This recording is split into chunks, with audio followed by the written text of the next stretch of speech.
It's Pithy News.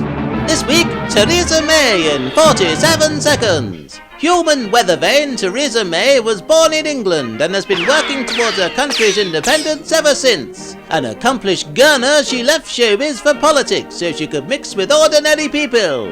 Capable of 20 soundbites a minute, Theresa is worshipped by robots and receives love letters from a scan and pack machine. In 2016, she became Prime Minister after a serious voting accident and is now steering the country to safe waters. Theresa loves to debate and will win Brexit by clenching her buttocks 3 times longer than Angela Merkel. So vote for her on June the 8th and every day will be a May Day.